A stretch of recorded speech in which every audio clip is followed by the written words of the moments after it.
Hi everybody, I'm going to just quickly demonstrate the process for sketching your letters with 2-point perspective instead of 1-point perspective.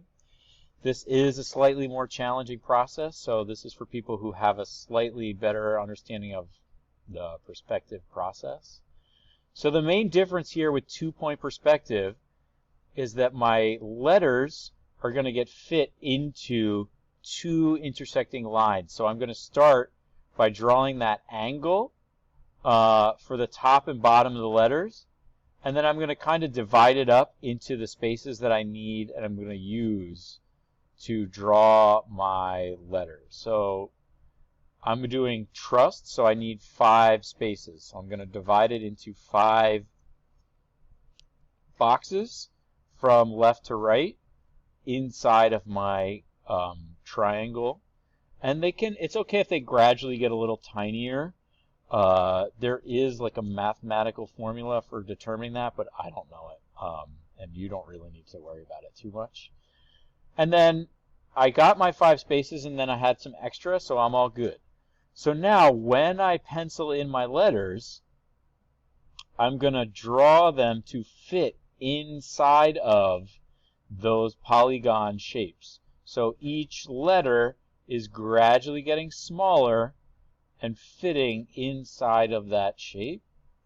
So it starts with the T, and the T has like a little angle to it, and then each letter gradually gets smaller, and they keep going from back. Now here again, I need that slanted top, but the key is that that angle of the slant, the angle of the T, the top T is aligned all the way around. Next, I'm going to just draw that even outline box. Could be a curve, could be bubbly. I'm going to do boxy letters, blocky letters, R. And again, I'm just double checking that I'm drawing relatively even thickness, so I messed up there.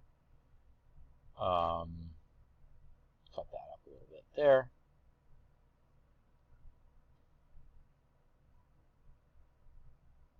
So I'm just paying attention to the thickness of the letter as I draw, and I'm trying to make it kind of an even thickness all the way through. And now again, the reason we use that, I just realized that S should also have that angle to match the angle of that top line, and then this bottom one has the angle to match the angle of the bottom line. And T.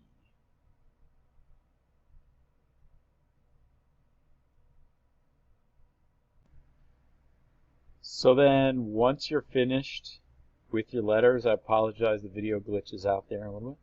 Once you're finished with your letters, all you need to really do is just clean up those edges, and I like to do that by going over it with either Sharpie or a ballpoint pen, and I'm just kind of making my lines a little crisper.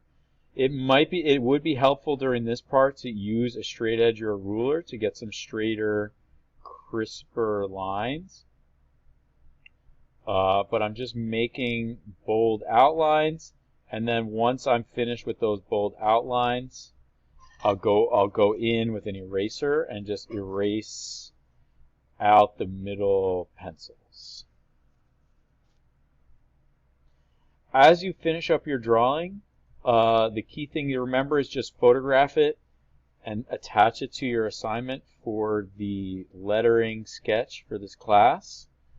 And if you do have any questions, please feel free to reach out to me over Google Classroom.